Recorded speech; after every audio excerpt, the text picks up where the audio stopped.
I I go by Monday, FA Monday. Just call me Monday. I run a YouTube channel focused around the. I don't like the term incel, but that's what would probably be labeled incel or forever alone. I use the forever alone moniker instead of incel because, well, first of all, I don't like the term incel. Um, it it focuses on the sexual part of relationships, and it's also got a since the media exposure came out, it's gotten a really bad reputation. It's about men who have mostly men who have real serious dating problems. Uh, for example, with me, most people start dating around the age of 15, and I'm 41 years old now.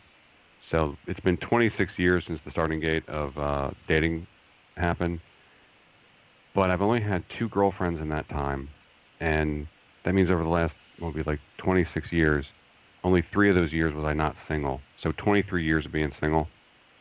Um, let me think for a sec. As far as what the difference between, like, what the difference between the forever alone people, because I'm using forever alone because it's a sub on Reddit. I'm using that as a term. The forever alone versus the incel. The incels seem to react with rage, whereas the forever alone types react with depression. I guess it just different people react differently to frustration. Um, Yeah, plus the incel thing kind of implies sex is somehow the primary, mandatory.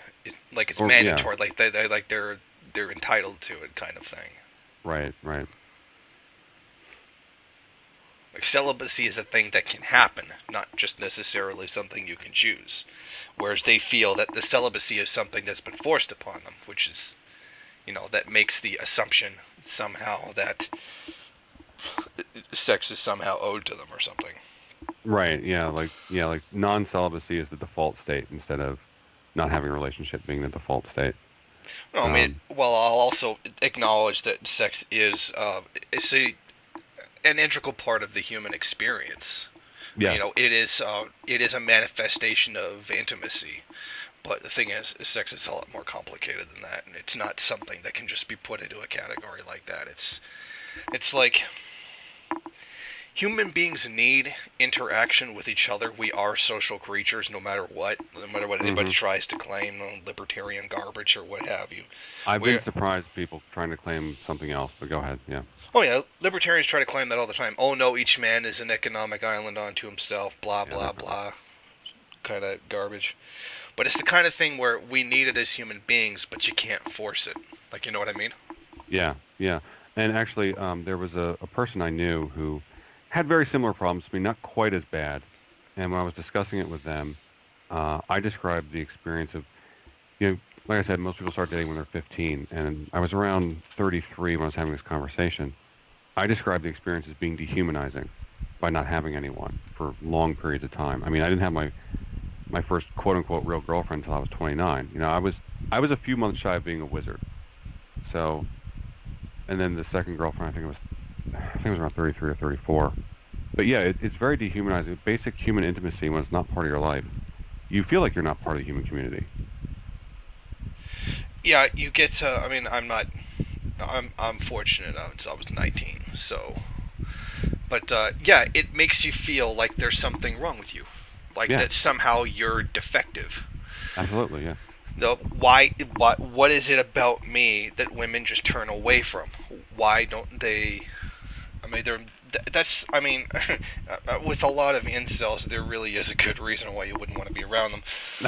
But that's basically, for people who weren't going out of their way to be assholes like that, you feel like you're defective, like there is something about you that doesn't work, something that is corrupt or broken, and that you can't really identify it. So, for a lot of the incels, they immediately look at external, not necessarily internal, but external things. Like, it must be the amount of money. It must be, my Looks. particular looks. I mean, no word of a lie. I've seen plenty of ugly guys with women. I've Yep. seen plenty of fucking guys with living a fucking trailer with no goddamn money with like fucking six kids. Yeah, yeah, absolutely. Yeah, that's why when I'm running the channel, I'm trying my best to take a analytic approach to it to try to analyze the situation and spell out like exactly. Well, the first set of videos I had done, I was trying to like very spell out exactly what happened in my life that got me to be where I'm at, because it's a very emotional subject. People can easily get very hot-headed over it, and instead of taking like I didn't just want to post videos of me complaining online like woe is me, that feel with no girlfriend. I wanted to actually have something to say about it. And by trying to take more of a analysis approach to it, the first thing I would hope would happen, it would remove the emotional charge from the subject. That way, maybe people can think about it better, and also maybe things would come up that you wouldn't normally think about. So, for example, one of the things that happened to me back when I was in my early 20s, I was a great big nerd, so I hung out with other nerds, and I mean, in nerd groups, usually the guy to girl ratio is pretty bad. It's like at least three guys for every girl, or more. Five or ten. Yeah.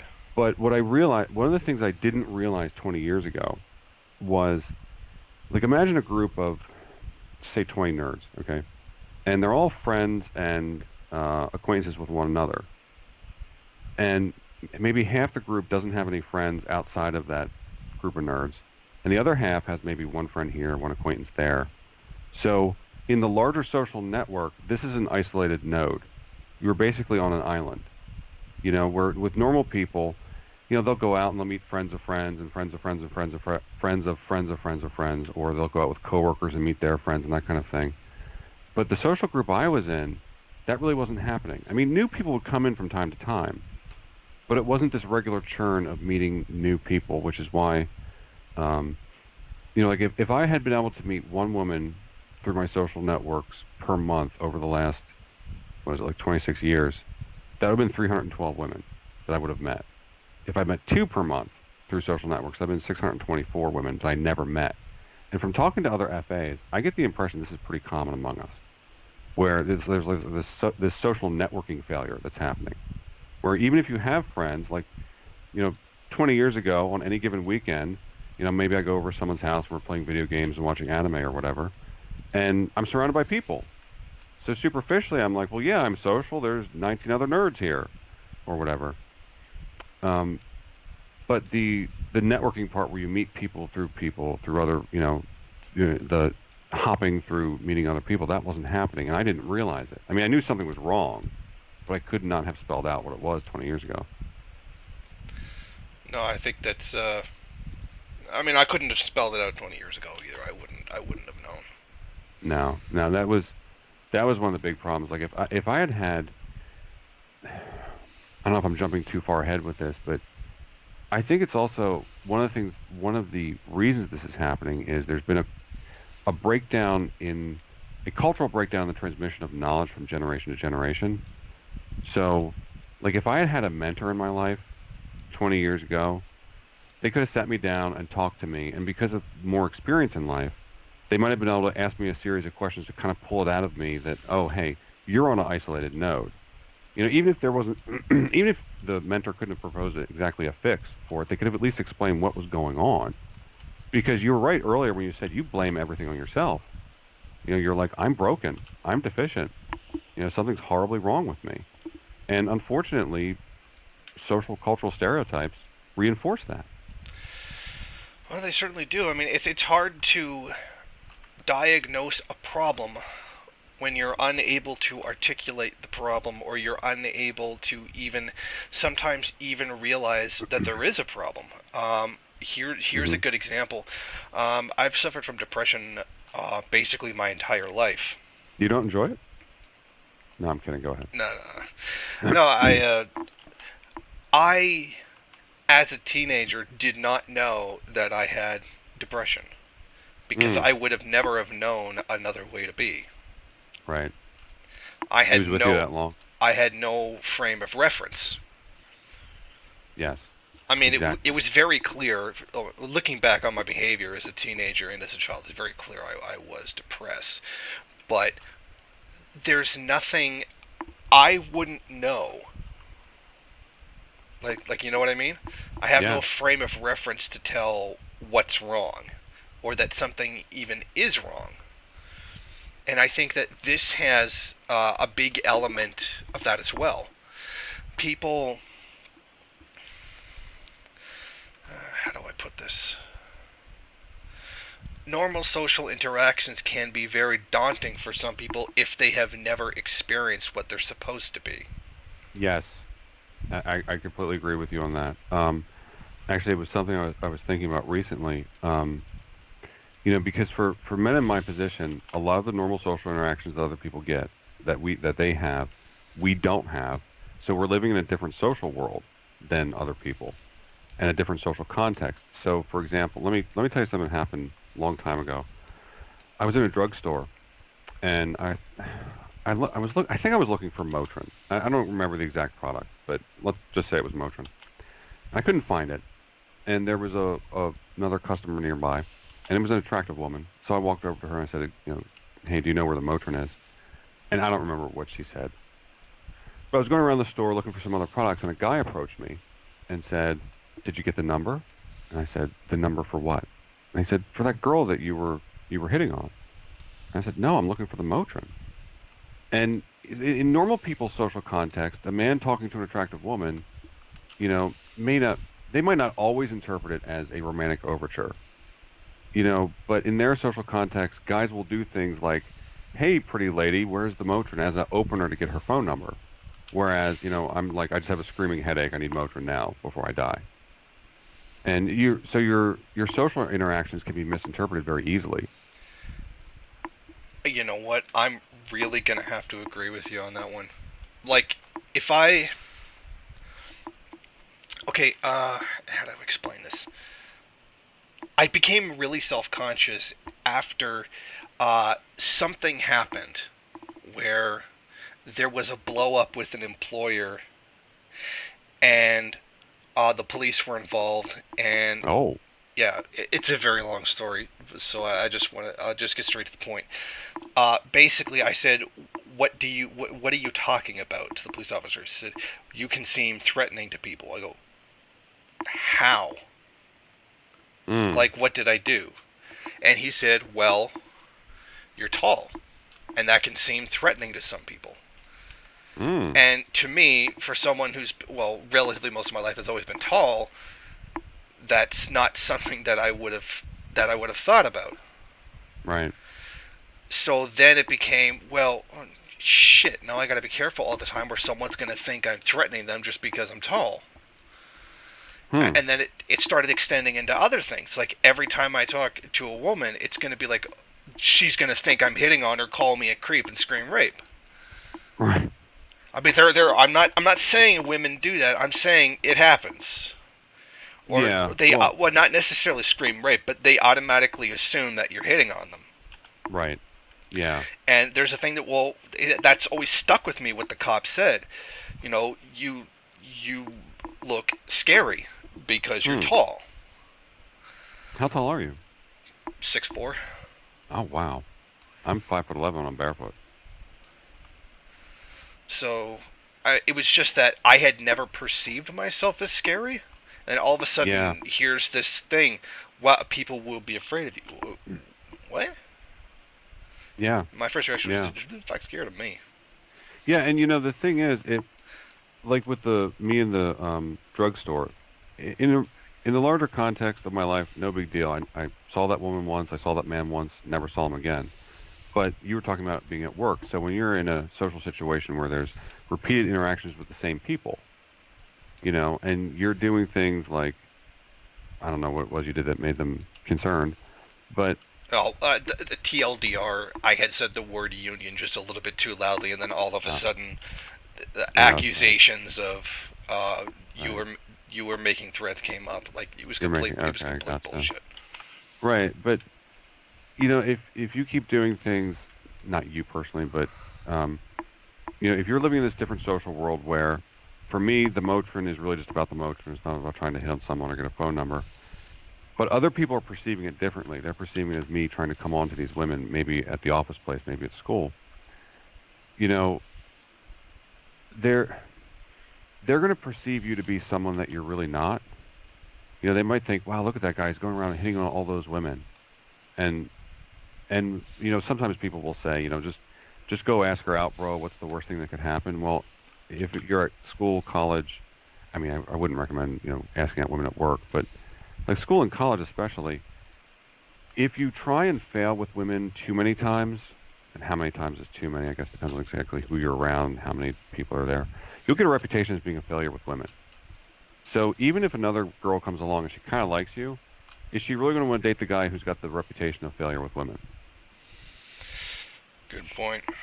I mean, like, for dating, reputation is goddamn everything. Yeah, it's pretty important. And there's, Yeah. it's and this will stem into self doubt on everything. Yes. Well, should I ask her out? I mean, I would like to ask her out, but oh, shit, you know, like it becomes like asking a woman out becomes a consumable resource. If I do it too many times, it won't happen anymore. Right. If you try and fail and try and fail and try and fail again, what'd you learn? Don't try. That's what you learned. You're afraid of that reputation of being a loser, like who always gets rejected. So how many times can Rejected. you Yeah. ask without being afraid of being typed Yeah. that way? Yeah. Absolutely. So Yeah. it And be, once you so go ahead. asking out becomes a consumable resource. Yeah. Yeah. Yeah. I can completely understand why anyone would be afraid of getting that kind of reputation, and you know, it'll follow you. You know. So even if you work on yourself later and kind of get better at socializing and all that, you'll still have that. You know, that goes to that reputation following you around. Yeah, Yeah. it's an Yeah. unfortunate reality. And speaking of living in a different social world, I'm just thinking about how I had an argument when I was around 30 years old with my mother. From her point of view, the reason I had such dating failure was because I was too picky. But being picky would imply I had options, which I felt like I didn't have. You know, I'm like, where are you getting this from? Now, of course, maybe because it's my mother. You know, she's going to assume the best in me. She, you know, from probably every mother on planet Earth thinks their child is the handsomest, smartest, bestest thing in the world. Well, that's true. She Um, told me. yeah, yeah, exactly. My mom told me I was handsome. But what I'm getting at is, you know, from my mother's point of view, the I'm a very whoever it was she was thinking of, whoever she was talking about, wasn't the real me.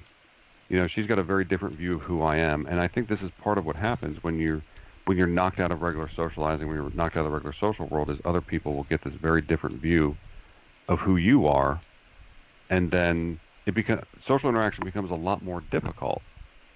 You know, if everyone's convinced you've got a Star Wars action figure collection at home and they make fun of you for it, and you're like, no, come search my house. There's no Star Wars action figures. You know, you can't talk people out of that kind of stuff sometimes. I used to be in that kind of a position, but now it's like I I'm only a few years younger than you. I'm gonna be 38 in Mm, I'm gonna be 38 next month. right. So I've had a fair amount of experience with that. I'm at the point now where I've accepted that I'm never gonna get married. I'm never gonna have children. Mm, So now it's just like I just don't fucking care anymore. yeah. I've got a collection of airsoft guns, particularly Soviet style things. Oh, that's kind of red flagish. You know what? I don't care anymore. You're gonna drive the women away. What women? Right. So who cares? Yeah, Like, I can see getting to a point where you don't care. Yeah. do you realize that you're a 38-year-old man with a mohawk? I go, yeah. Yeah. I don't I don't care anymore because I don't have anything to lose. Yeah, yeah. One of the things I find too is that it can kind of sap your motivation for a lot of things because, like you said earlier, we're social creatures. I don't think that should be controversial at all. You know, and a lot of the things that men do in our lives, we do either for the nookie or as we get older for our families. You don't have that. Well, that kind of, to me at least, my experience has been it kind of saps motivation for a lot of other things too. Yeah. Um. As much as people like to claim otherwise, we're biologically hardwired to want to mate and have children. I don't care what people claim. That is, not everybody wants to do that, but we are biologically hardwired to want to do so. Yeah, and it shocks me that you have that I've gotten into arguments with people about this kind of stuff my whole life. I'm like, it's, come on, I shouldn't have to use Darwin to explain basic human social dynamics. And what's especially frustrating for me is growing up being a nerd, I had to I had to intentionally in I had to very intentionally, and it was very difficult for me to work on my social skills, to work very very hard to understand people and really pay attention to how other people act and how they're interacting and why are they doing better than me and all that kind of stuff. And then I get these people who have what look like normal functioning lives telling me, "Oh, you don't you don't need social interactions. You don't, we're not driven by desire for mating or companionship." I'm like, what world are they living in? They've pretty much convinced themselves that. I've seen some of the I guess I could use I have to invent the term unscientific feminist views that see, and I'm actually going to blame the left for this because they're the idiots that are doing it. Mm. The idea that any form of sexual attraction to a woman is automatically oppressive, and it's like if a guy says, "Well, that woman's hot," that's oppressive. Like, I hate to break it to you, but men are biologically hardwired to be sexually attracted to women. That's literally how the species reproduces, and you're not going to get rid of that. You can Yeah, get rid of manifestations of oppression, like catcalling, whistling, etc., yeah, sexual assault, not taking no for an answer, etc. You can get rid of those. But you're never going to get rid of the fact that men are going to want to have sex with women and are going to see women in a sexual way. Actually, that's a better way. Seeing women in a sexual way. That's never going to leave. right. Speaking of the catcalling thing, one of the frustrating things I've run into, I've seen this online, and so far haven't run into it in real life too much, but people will assume that the men doing the catcalling are the incels or the forever alone type. No, most of the time it's the normal guys doing that. Oh, that's like shit. That's even like commonly seen as a Chad thing to do. Yeah, That's that's a guy thing. Period. Not yeah. I every mean, I guy does it, but it's yeah, not unique to any specific any one subgroup. group. Yeah, yeah, yeah. But a lot of the bad male behavior people will immediately assume, oh, that guy must be incel forever alone. So and I think this is part of the larger social problem, larger different social world we live in, where they see bad male behavior and then they're like, oh, it must be those dateless guys. No, most of it's normal guys that are doing this. Yeah, I think that's a problem too. The thing is that I kind of see that problem like a lot of things, like feminism, like anti-capitalism, like a lot of isms. There's multiple views of the same thing. Hmm. Like they say, like I've seen, well, you say women, like for example, this is a guy that was attacking feminism. You're saying, oh, okay, I can't remember the actual example, but basically it was they were attacking a radical feminist for a liberal feminist view. Hmm. Well, feminists say this, so why are you doing this? Well, because it's two different concepts of the same ideology. Like, you know what I mean? Hmm. And I think that that's very much the same thing there. That when you look at the kind of like you're not allowed to just say, you know what, as I just said, you know what, that's it. I acknowledge that I'm probably never gonna get married. Hmm. Honestly, I'm too old, I'm too fat, I'm too poor. It's just going to be the way it is. I'm not complaining, I'm not blaming anybody, I'm just stating a fact, and then it becomes, oh, that's so MRA. I'm like, no, I'm not pushing a men's rights thing. I'm just acknowledging a truth about myself. Right. Yeah, or people will say something about your attitude, and it's like, no, this is just how it is. I get that a lot of the time for third worldism. Yeah, look, these huge material differences that one leads a to a lack of revolutionary potential, and it's like, oh, you think people don't suffer? No, I'm not saying people don't suffer in the first world. Of course they do. That's not what I'm talking about. I'm just pointing out the differences between the first and the third world. That doesn't mean I'm saying that everybody is super happy and content in the first world. That's obviously not true. I'm not saying that. Mm. I think it's that kind of a problem where it's very hard to get an honest debate because people will so easily lie about things. Is it really that they're lying, or is it that they're making extra mental connections on things that really aren't there? You know, like uh, you have dating problems, therefore you must have a horrible personality. It can't be anything else. It can't be that, maybe you're on an isolated social node. Maybe your social skills suck. No, it has to be you're a horrible person. They jump to these extra conclusions that I'm not always sure why they do. Yeah, I think so, and I think a lot of it is a knee-jerk reaction. Like, if Yeah, you disagree with a certain point about feminism, then it's, oh, you're a misogynist. No, right. I just don't agree with this. This frequently happening. I don't agree with this position within liberal feminism. I think that the radical feminist position is correct in this part. Is, oh, you're sexist. No, Mm, I just think your analysis of this thing is incomplete or wrong, and it's right. you're automatically the enemy kind of thing. And I think Yeah. that there's a huge victim complex for a lot of people in the first world that feel they're oppressed on grounds that they're really not. And Mm. when you point these things out, they react quite angrily Well, it to looks you. like being a victim gets you social status, so that might be why people get upset. Like you're Oh, trying to take away their social status. oh yeah, I've perfect example. Somebody accused me of plagiarism. This woman accused me of plagiarism. So I responded by saying publicly, well, if that's true, please present an example of me plagiarizing someone.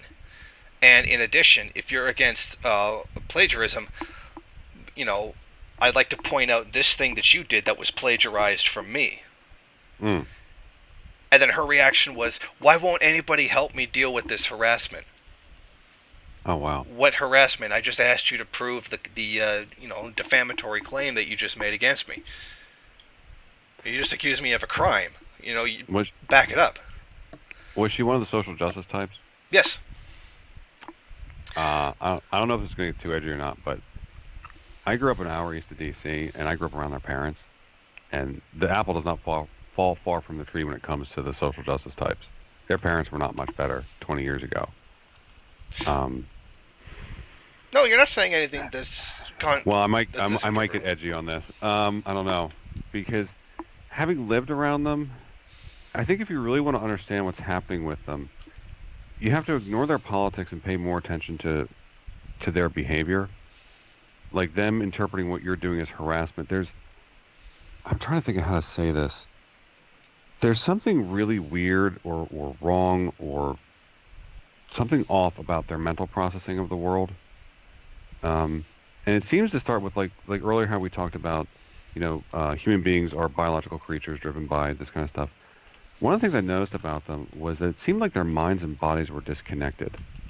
Um, and this is something I brought up before talking to another FA that there was, to give you some extreme examples of what I mean.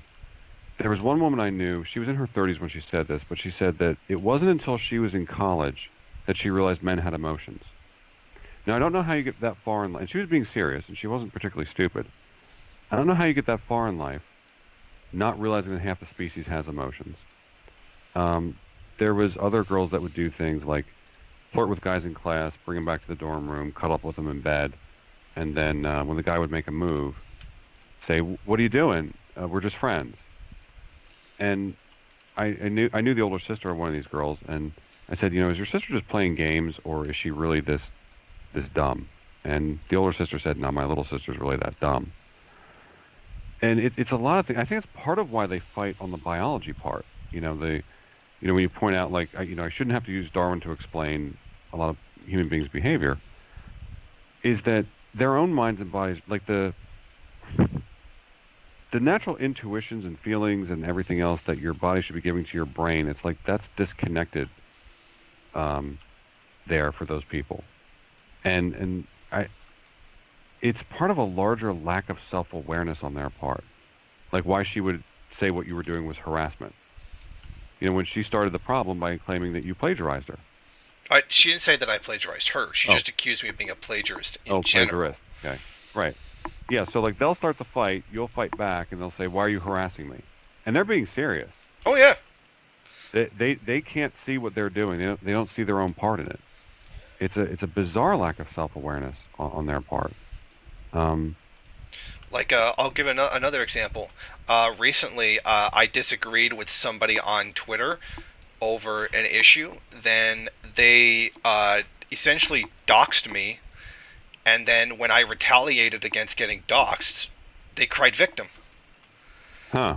I'm like, you doxed me. Right. That's why Oh, I did that. And then they act like they can't understand why I'm being so mean. right. I think they can.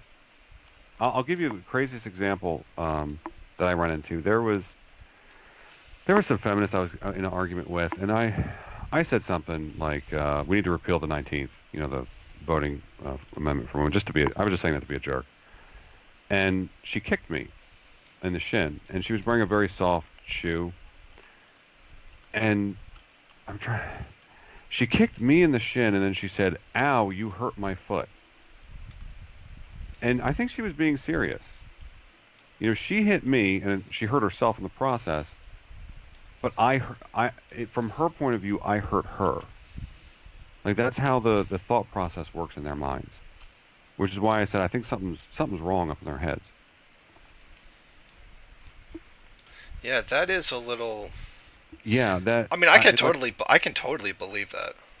yeah, because you see things like that on social media, and I can't.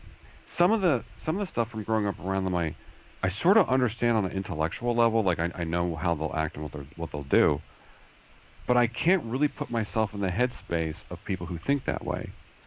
Like if one of them walked up to you and punched you in the face and broke their hand, they'll scream, "Ow, you broke my hand."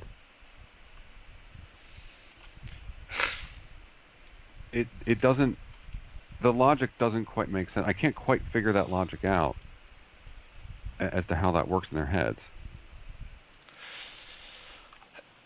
It is there. I think that there's an inherent victim complex in a lot of these SJW types, and I've never made it a secret SJW liberals can fuck off and die in a fire or hang themselves in a closet. Like I've never made that. I've never made that secret. I've never pandered to them or ever been nice or something like that. I've always made it very clear how I feel about them. Yeah. There is a very narcissistic complex to them. Do you remember one of the incidences where this cab driver was getting yelled at by these not cab driver Uber driver was getting yelled at by these women Hmm. in his car, and he got fed up and said, "Kid, that's it, get out. Just get out of the car. I'm not dealing with you." And then they started like yelling at him and stuff, and they said, we're gonna go on social media and tell them that you raped us, and screaming all this I, stuff. I think he had it on camera, if I Yeah, and he remember had it right. all on camera, and he played it, and the laugh at the end, the woman just had a completely psychotic laugh. No, it's been a while since I've seen that, but no, I remember the psychotic laugh. Yeah, and uh, I fear running into someone like this Yes. because society will say, yeah, you're automatically wrong, Yeah. even Yeah. though even though you didn't actually do anything and it was completely fabricated against you. The problem is that the it's this dichotomy where one side will always claim the woman is lying, and the other side will claim that the woman is always Always telling the right. truth. Yeah. And then they say things like, "You should always believe the woman when she tells the story," and I'm like, "That's not how justice works. Yeah. We have trials, and for a reason. Like what you're saying is wrong, and they'll say, well, you're just misogynist. I'm like, no, you can't just take somebody's word on everything. It doesn't work, Well, because I there think are people that do lie. yeah, I think part of the reason they do this kind of stuff is because it worked in their private lives for a long time. Like it worked for them when they were growing up, worked for them when they were teenagers, like when they were in college, and then they get out into the adult world, and now with social media, they can just spread this poison everywhere. Yeah, I saw my sister go through that when she and I were in high school, and Mm, holy fuck, am I glad there was no social media when I was a teenager. Jesus Christ, yeah. I would have been like just brutalized by it. And I saw what they did to my sister. Just the nastiest, most horrible, just made up shit. Just like revolting garbage. The part that I kind of don't get is why other people believe them. I think in a lot of cases, believing them, believing the accusation, validates them. Oh, maybe. Because I've noticed that somebody can completely lie about me, can make up the most ridiculous, insane thing, and people who don't like me will We'll automatically believe it. believe it without question. For example, I've been accused of supporting the people who carried out 9/11, Mm, while at the same time be accused of being a 9/11 truther. mm. I mean, these are two. You cannot Yeah, hold you both can't of do these both. positions. Like, you either support one or you support the other. But people will make these accusations against me. They'll say you're homophobic. Mm, I'm bi, actually. Mm, Well, you could still be homophobic. Go, no, that's actually not how that works.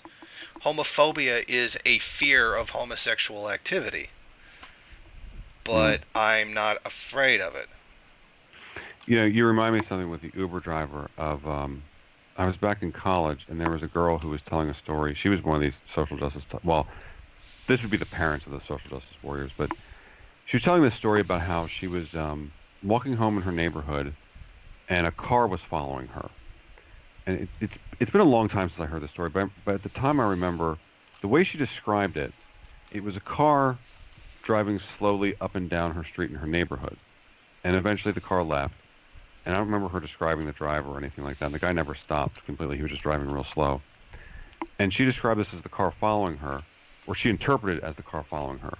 But from listening to her story, I guess it could have been someone driving real slow, thinking about doing something shitty, but it could have also been somebody who was kind of lost looking for an address. Because if I'm in an area like a neighborhood I don't know, I might drive slow because I'm looking for the addresses on the mailboxes or whatever. But imagine living in a world where every social interaction that could be taken in the worst possible light, you take it in the worst possible light.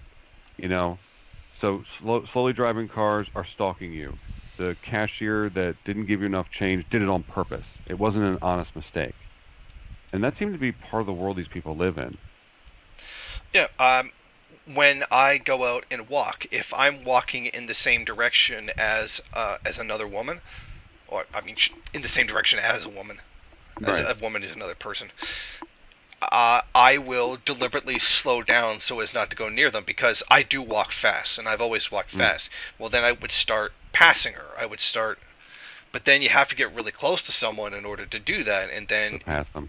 then people would start freaking out, like, oh my god, he's stalking me. Is he a rapist? What is he doing? Especially at night. Yeah. And they've got every reason to be concerned about walking at night, about being attacked. Of course they do, but they've got every right to be concerned, every right to be careful. But in the meantime, I'm not getting hit with an accusation that I'm not guilty of. Right. Well, if you ever lived in a big city, there's there's like the business district, there's the entertainment district in cities. And if you've ever lived in or near a big city, there's gonna be times where you're walking to maybe like a street that's gonna have bars on it, and people quote unquote follow you there. Like maybe they parked at a different parking lot, and they're behind you, they're walking to the same place. So you're you're not being followed in the sense like they're stalking you. They're just both of you are going to the same street. Yeah. But if you're living in this world where every time something like that happens, it's, oh my God, men were following me. Oh my God, a car was stalking me. And you're being serious about this, you're going to be living in this world of fear all the time. You're going to see oppression everywhere. Yeah. I mean, I sometimes have concerns that I'm going to be recognized in public and somebody's going to start a fight. Mm, It's never happened, right. but all it takes is one idiot. Yep. You leave the house? Yeah. Oh, wow. Well, I try not to. Good for you. Yeah, I try not to do. I'm kidding. Um, yeah, we kind of got a little bit off the FA topic. But yeah, I think this goes back into the point that we're saying where a lot of people feel a certain way.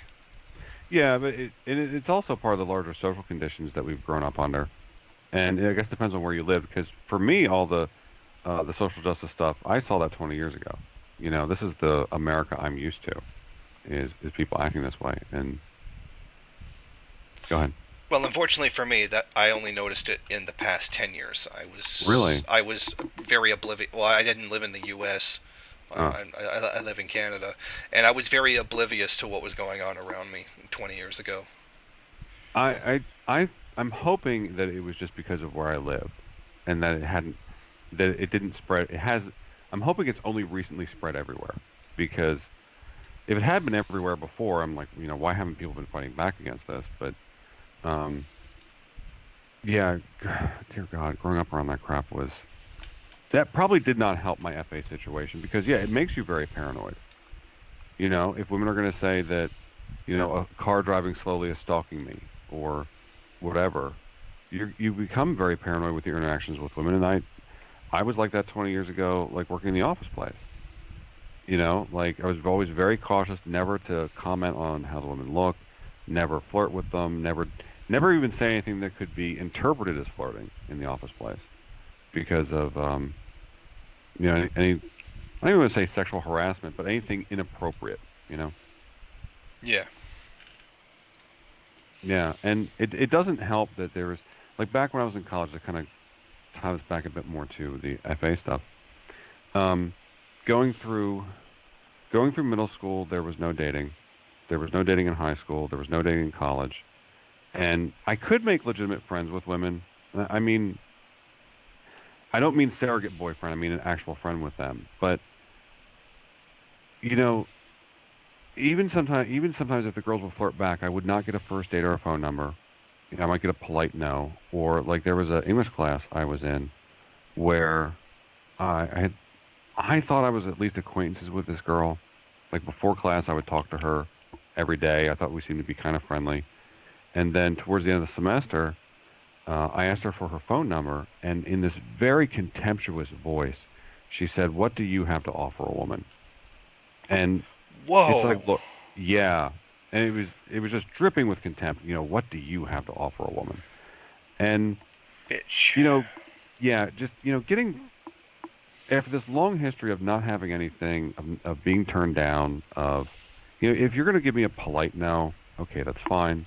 And that was the first time I asked her for her phone number. It wasn't like I was repeatedly trying to get her on a date or anything like that. But when your common experience is either you know when you're going for something romantic, either polite no or contemptuous no, well, what are you going to think to yourself after years and years of that kind of thing? You're going to think, well, I must be a horrible person. There must be something terribly wrong with me. And that creates its own self-reinforcing cycle, because then you don't want to try.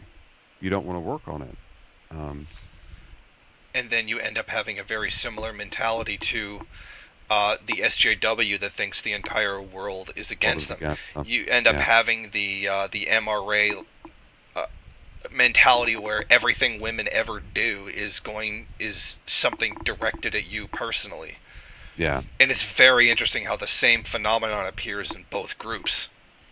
yes, yeah. One of the things I wonder about, and this is something that I don't really have an answer for, just kind of speculative. is the things that we do in life. How should I put this? There's social filters in our lives that bring in some people and push out other ones. So, for example, um, people that are predatory, like people who are criminals, don't choose their victims randomly. They're looking for someone with submissive body language, like their shoulders are down, their heads down, someone that looks like an easy target. That's why the elderly are targeted for crimes because, mentally and physically elderly people are slowing down. And I have to wonder with the MRAs and even with me for like a different, probably different reasons. Like the MRAs had so many bad interactions with women that made them as bitter as they were. Was there something that they were doing, not necessarily body language, but there was something they were doing that was filtering in all the wrong people? Like if you meet a person who says all of my exes were physically abusive to me, well, they're doing something to bring in physically abusive people. It's not like one time, okay, but if every one of your exes was physically abusive, there's something weird going on there. Now, it might also be the environment that they're in. If they happen to live in like really poor, dysfunctional neighborhoods, maybe that is everyone that's around them. Um, Well, often people who are abused in relationships end up repeating that pattern of behavior, or right. end up having repeating that problem. Not that Yeah. it's just a psychological thing on their part. Right. Yeah. I mean, I'm not trying to blame them in the sense like they deserve to get beaten. Don't get me wrong. I'm just saying that there's something that maybe they're choosing their partners or maybe all their partners cheated on them. They're choosing their partners in a way where they're selecting for people who are like that. Does that make sense? Yeah, yeah, I can definitely see that.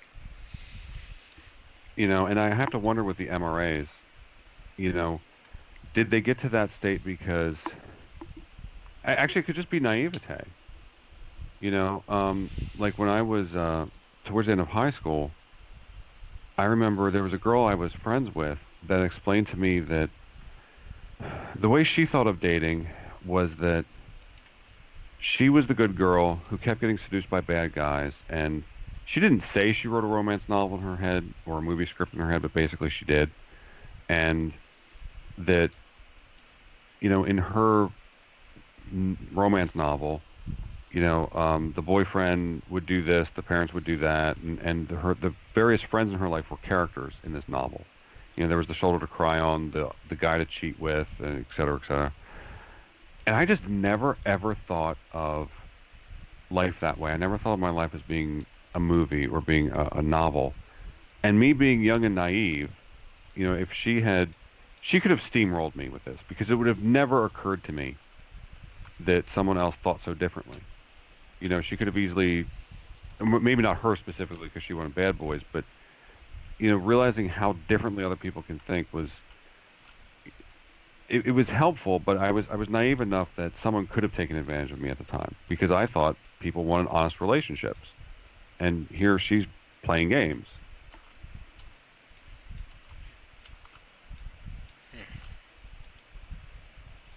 And I wonder about the MRA types if maybe they were young and naive and got taken advantage of by a woman who was predatory.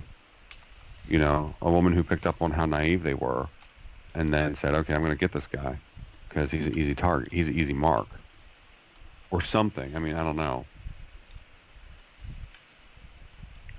I wouldn't be surprised if there was an element of truth to that. Yeah, because if you read their personal stories, a lot of them will say things like, oh, stupid voicemail thing.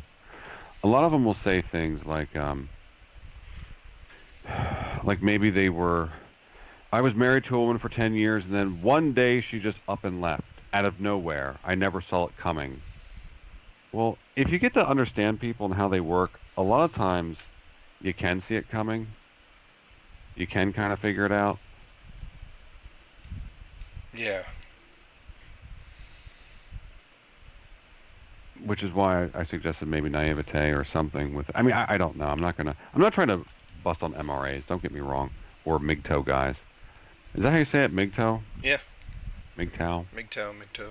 MGTOW, okay. I always thought MGTOWs were kind of funny. If like you're just gonna go your own way, why don't you just do it? Why do you have to form communities about it? Yeah, and why do you have to keep talking about women? Just go. Yeah. I always think of big toe when I say big toe. Yeah. Yeah. Mm, I think it really, a lot of this all just comes down to the fact that relations between men and women are poisoned. yeah. Modern society has really effed things up. Social Yeah. relations between men and women have become messed. Like, I get a lot of the stuff that, a lot of the advice that my mother gives me, like, I know, but that's not how things work anymore. Oh, yeah. Yeah. That's not how things are. She's talking about a different social world. Yeah. Yeah, I think part of what's happening is dating is breaking down on the Pareto distribution where you have the 80-20 rule where the top 20% of guys are getting 80% of the offers. And, men typically want to be, I don't know if I want to use the word polygamous, but they kind of want to, they don't want to sleep around. Women want more committed relationships. But what happens is since a majority of women are going after the top 20, those top 20 guys can keep rotating out a bunch of different women. And then the women who go through this kind of get burned out, kind of don't trust guys because maybe they were dating one of those top 20% of guys and you cheated on her.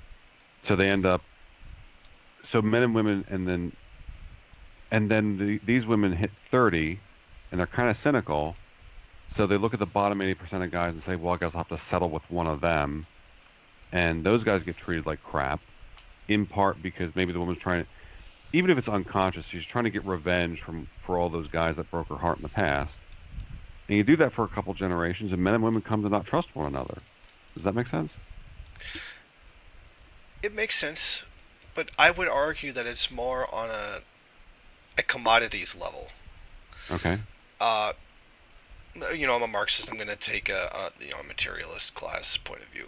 I mean, Right. Go ahead. the fact that women will chase men with more money, that's Mm. absolutely true.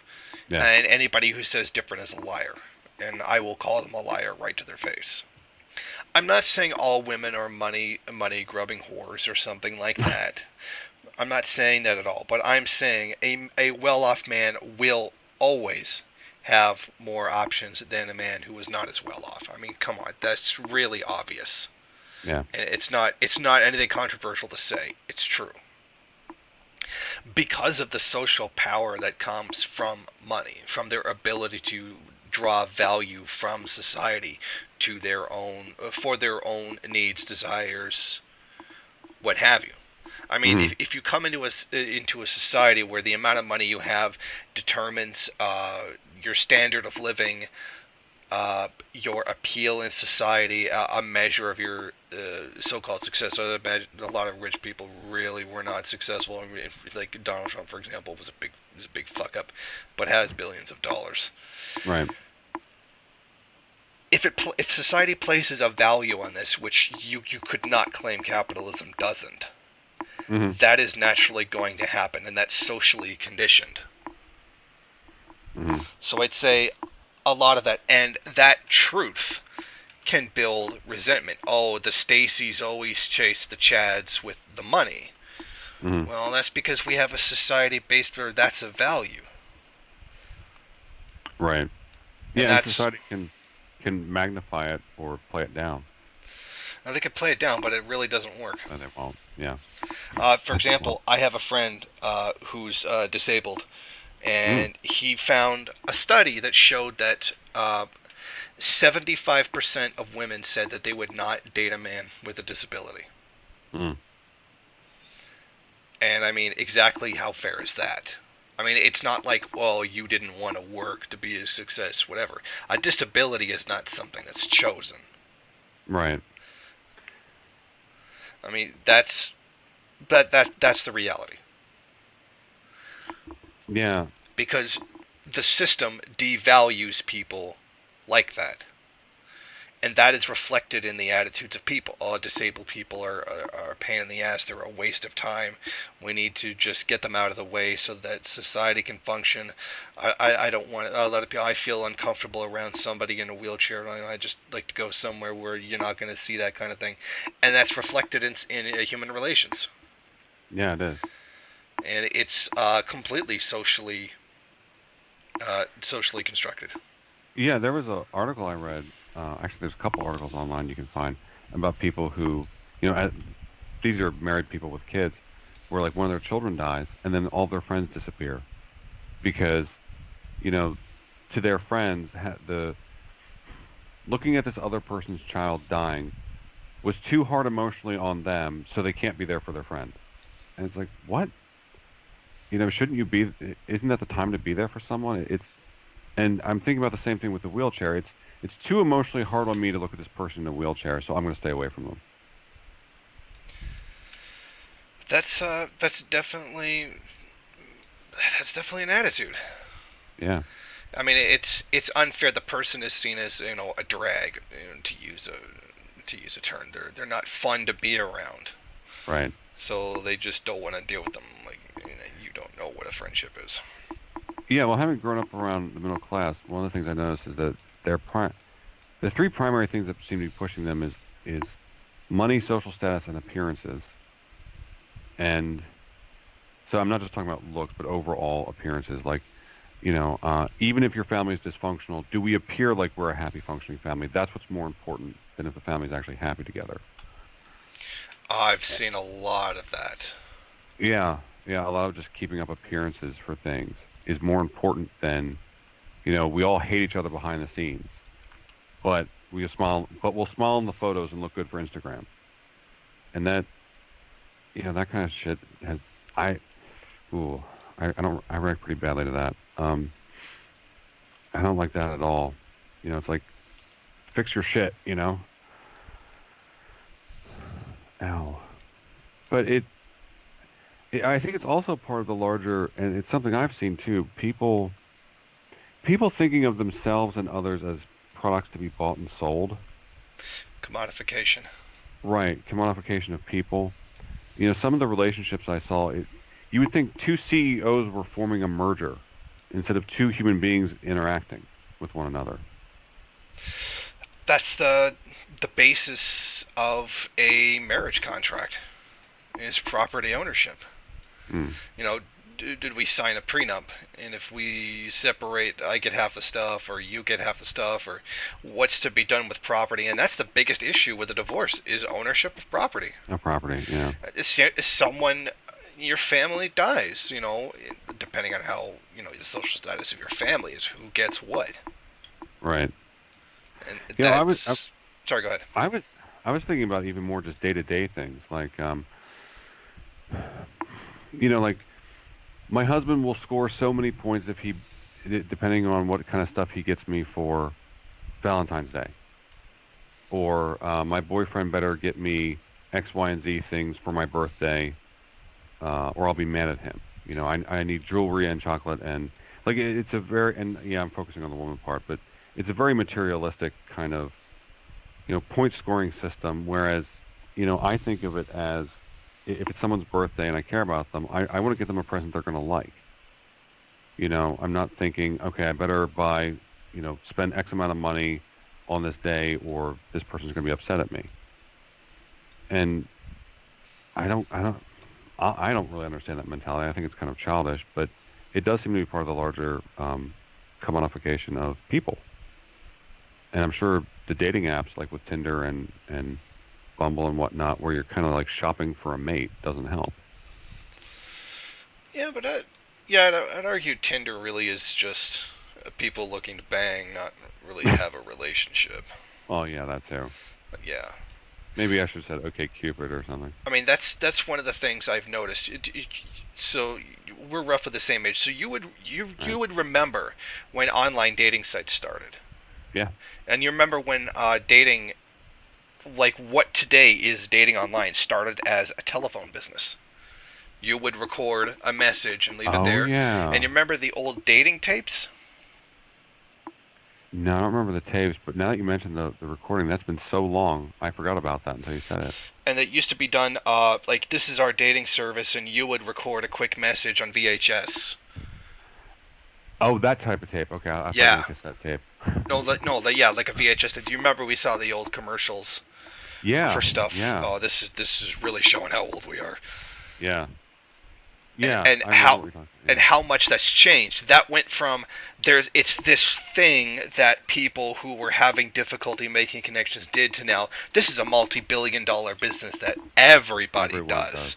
This Yeah, went from being a commodity or a service that was sold for a niche group that was having difficulties to becoming a business, a commodity, a service that was sold to basically goddamn everyone. yeah, And how much that commodification intensified as the social situation or the social relations between men and women, at least in the romantic context, continued to break down. The more it mm, broke down, the more commoditized it became, commodified it became. yeah. I'm still blown away that you remembered the old VHS tapes. Oh, oh I remember a lot of. I'm one, And one. that, I'm one of the few people I know that can remember the Soviet Union existing. yeah, yeah, yeah. I remember being around. Yeah, I remember Reagan. I vaguely remember the transition from Carter to Reagan. Very vaguely. I remember my grandfather when Reagan got elected. He literally built a bomb shelter because he was worried. He was absolutely sure Reagan was going to provoke a war with the Soviet Oh, Union. mm. Yeah, I was so young. All I understood was that one important man was replacing another one. That's all I knew. But I mean, I didn't I, understand the magnitude of what was happening, but I remember that yeah, happening. yeah, I vaguely, very vaguely remember it. It's been so long, but yeah, and you're right. The original online dating sites or the that type of dating was for people who had problems. It wasn't for everyone, and now it's for everybody. And I would say that the amount or the percentage of the population that has difficulty dating has increased. It seems to be that way. Yeah, if dating is really breaking down along a Pareto distribution of 80-20, then yeah, it's going to be the bottom 80% of men that have difficulty with dating. That's a lot of guys. I'm not even necessarily arguing numbers, but I would say the Okay. percentage wise, a greater percentage of people are having difficulty dating than they were 20 years ago, Yeah, that's the impression I get too. Yeah. which is why now we're inundated with self-help books to unseen degrees. Why there's now more Tinders and more dating services, you should use a general term, services, than there was 20 years ago. Right. Well, look at things like all the pickup artists, red pill kind of guys online. You know, if there wasn't a problem, they wouldn't have a market. Well, they might have a market to some degree, some very naive men who think that Yeah. this is the kind of thing, but not to the explosive degree that we have now. Right. Yeah, The, and not to the point where some of their terms and words have filtered down to regular. Like I was shocked a couple years back when I heard someone say friend zone, like in real life, and it was just a regular. It was actually a lawyer who said it. I was like, oh, that word's gotten out. the shit is reaching the normies. Yeah, oh shit. Yeah, exactly. Oh shit, it's reaching the normies. Yeah, and he was a normal person. That yeah, the fact that that kind of stuff is filtering out to everywhere else. Yeah, it must be that a majority. I don't know if a majority, but too many are having real serious problems. So, so we could definitely conclude that there is now more of a problem than there ever was before. Well, you can look at declining rates of marriage. Um, you can look at there. I mean, there's surveys out there about how people are less happy now than they were. Like, since you talked about feminism before, there was studies about how women are less happy now than they were 50 years ago. And of course, there's plenty of people complaining online and on TV and everything else about dating. And we're not advocating a return to Rockwell 50s oppressive bullshit.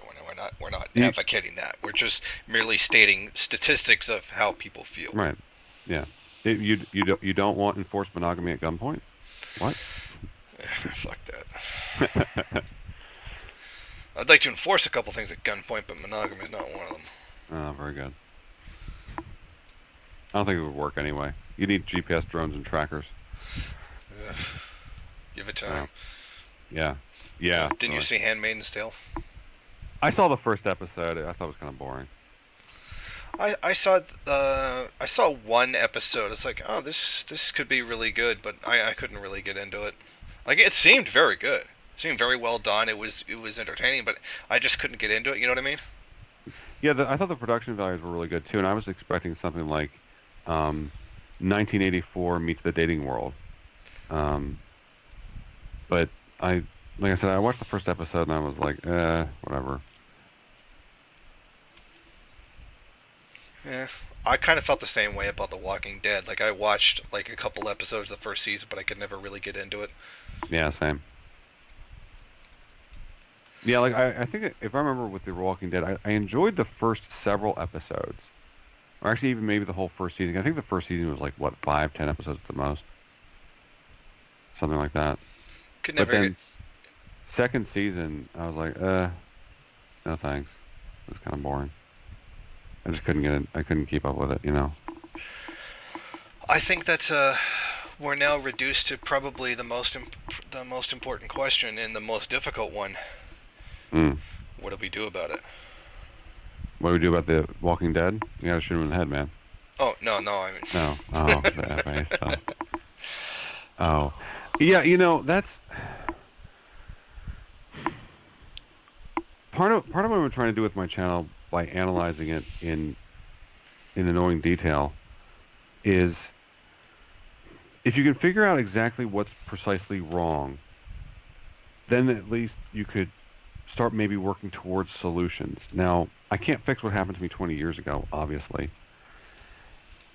And even if, and that's one of the reasons I do the channel, because I'm thinking about men who are, in their early 20s now, who have some problem going on, and they don't know what or why. As I'm publishing these videos, maybe maybe they can relate to it and look at it and say, oh, this kind of stuff's happening in my life, and at least understand their own situation better. But as far as solutions go, I mean, there's the there's the typical crap that we get, like just take a shower, just work out, just go leave the house, and you'll meet someone. And when that's not working, when the basics aren't working, I mean, I guess if you realize you're depressed, you could go for therapy, or if you realize your social network isn't working for you, you might work on making different friends or connecting with other people other ways. But I don't really have good solutions right now. I wish that I did. But at least the first part is breaking the problem down into smaller chunks to figure out what the small chunks are to maybe work towards solutions for the fix fix as many small things as you can. Maybe the bigger thing will get fixed too along the way. Well, as a Marxist, I'm going to point to Marxist theory of alienation that occurs under a commodity society, which I happen to think is very true.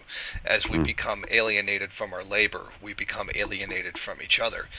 And I mean, even if you didn't, even if you don't understand the theory, you could superficially look at, well, the more commodified society becomes, the more socially disconnected it is. mm, That has happened right. How do you fix that? by getting rid of commodification, How do you get rid of commodification? by moving to socialism and then eventually on to communism. Okay. But how to build a revolution? That's a whole different thing. Yeah, that'd be That yeah. different thing altogether. Yeah, I'm also thinking, at least are there bigger social things that would have to be changed to fix this problem? Yeah, probably. But at least for my small channel, I'm thinking, could I even like,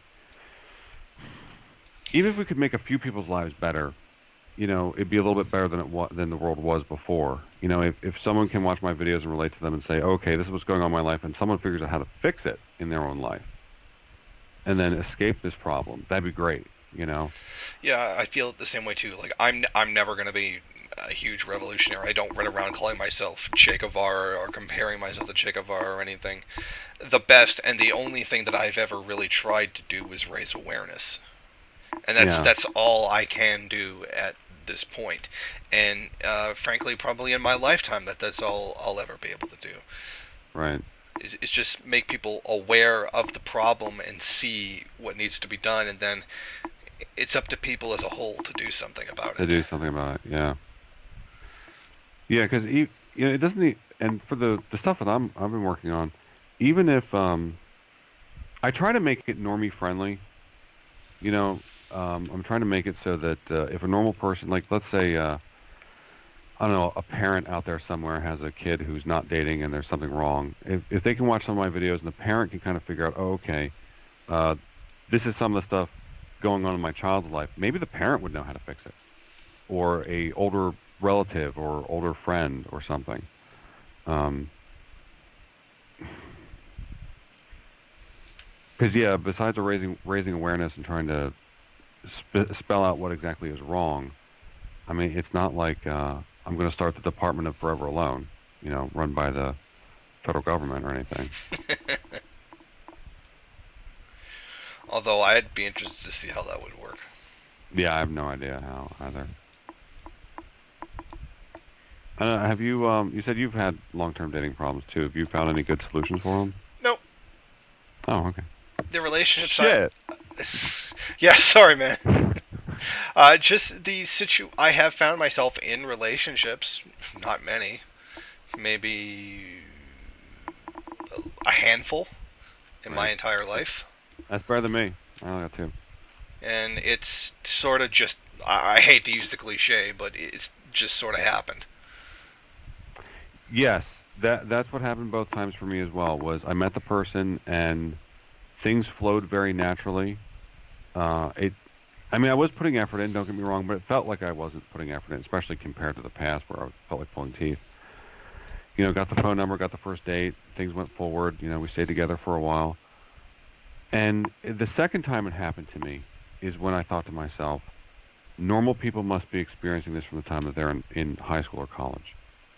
And this is probably part of the reason why they can't relate to the situation of men like me and why I didn't why it's also why advice like just go out and be friendly and you'll meet someone didn't make sense to me because I hadn't seen what it looked like for a girl to like me before.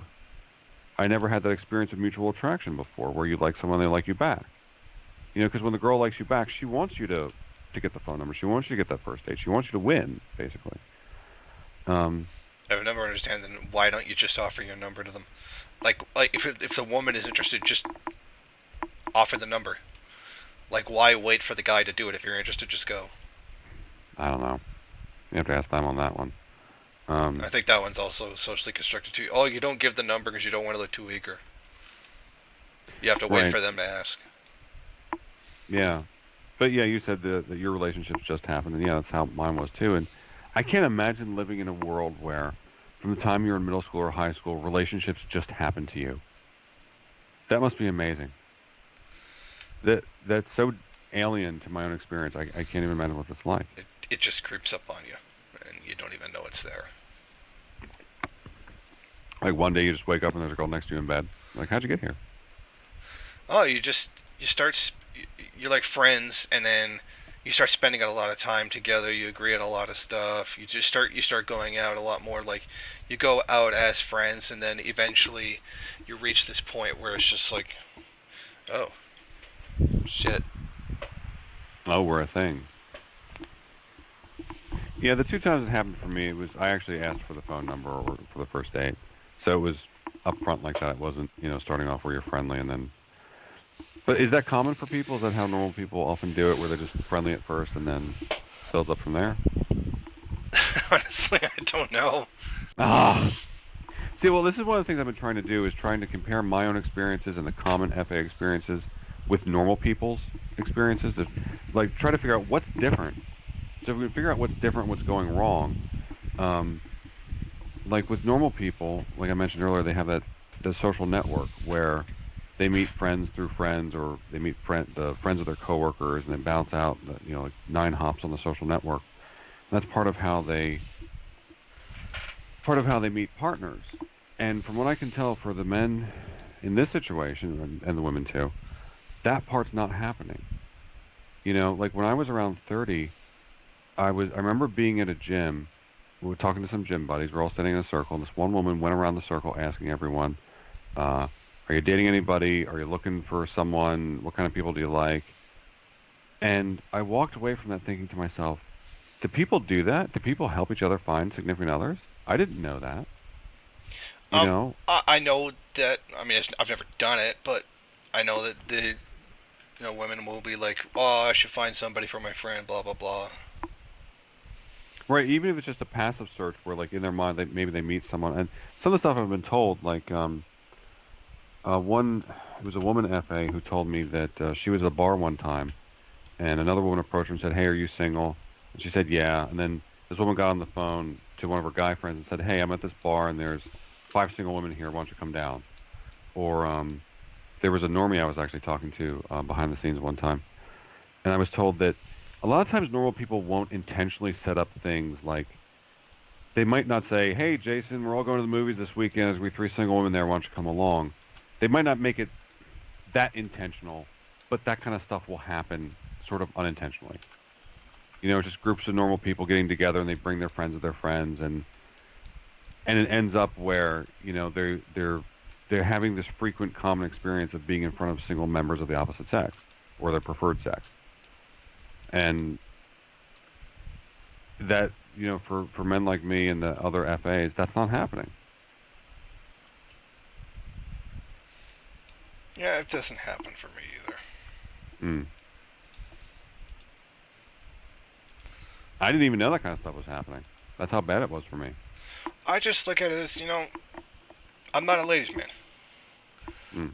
I'm someone who is very ideologically motivated in life, to where ideals mean more to me than, certain things. How do I explain it?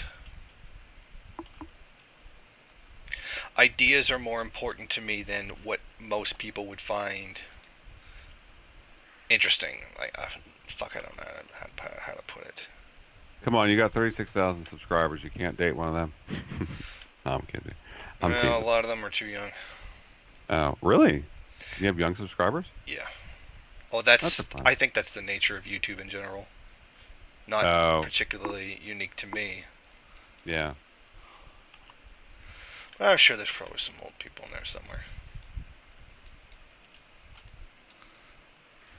But particularly, like, I'm more obsessed with the realm of ideas rather than. Looks, money, and social status? Yeah. Yeah. Yeah, growing up around the middle class and not really having the middle class values did not help me, you know, because I thought, how should I put this? I thought the obsession with looks was ridiculous. Like it was too over the top, but I underestimated how much people base their judgment on others on how they look. And same thing with like the social status and the so like when I was in high school, like the guys that would get a job and spend all the money on the job on an expensive car and expensive clothes and whatnot. I thought, oh, come on, this is ridiculous. You're just trying to show off. But no, they were practicing social status climbing because this is the kind of stuff that works. You're driving the expensive car, you look good with the clothes. More people are going to want to get to know you. Um, you'll have more social opportunities than someone who doesn't. Um, because people really are deceived by appearances a lot of the times, as far as I can tell. Yeah. You okay? Yeah. It sound like you were spraying something. There's a spider walking across my wall. I'm Oh, sorry.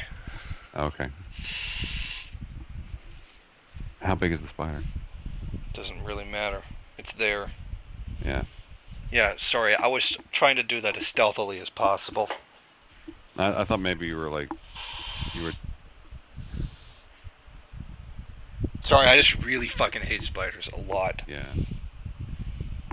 Anything that wears a skeleton on the outside, I don't trust it. Well, it's in my room and it's violating the nap, so Mm.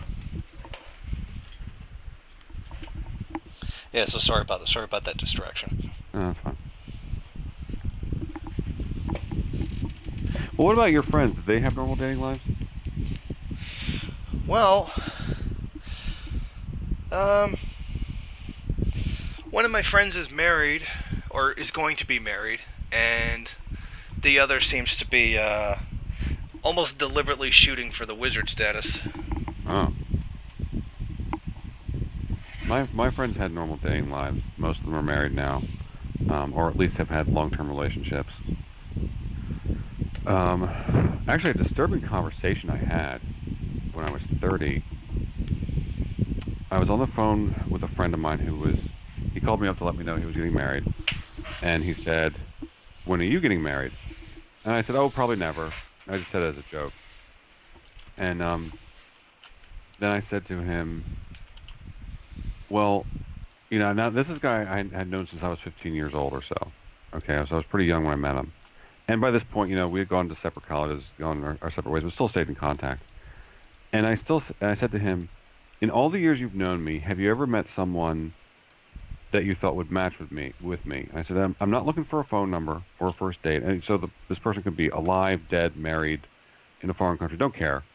I'm just curious. Because if you have met someone you thought matched with me, I want to know what they're like. Where'd you meet them at? Well, what were their hobbies, that kind of thing. And he thought about it for a while and finally said no, that he had never met someone like that. So over like the next month or two, when I got in contact with some of my other friends who had known me for, at least 5, 10 years, I asked them all the same question. And I let them know I wasn't looking for a phone. I wasn't trying to put pressure on them to find me someone. Just let me know if you ever met someone you thought matched with me. And all of them said the same thing. No. So I'm glad they got to find someone, but I just look at it as it's gonna be what it's gonna be. yeah, at this point, Just mm, I just accept the way it is and don't be a bitter asshole about it. yeah, being bitter just makes it worse. Don't say, well, I'm gonna go my own way and complain about being oppressed all the time. Yeah. Shut up.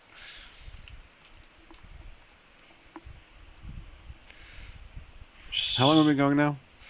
Oh, we've been going quite a while. Yeah. Let me see.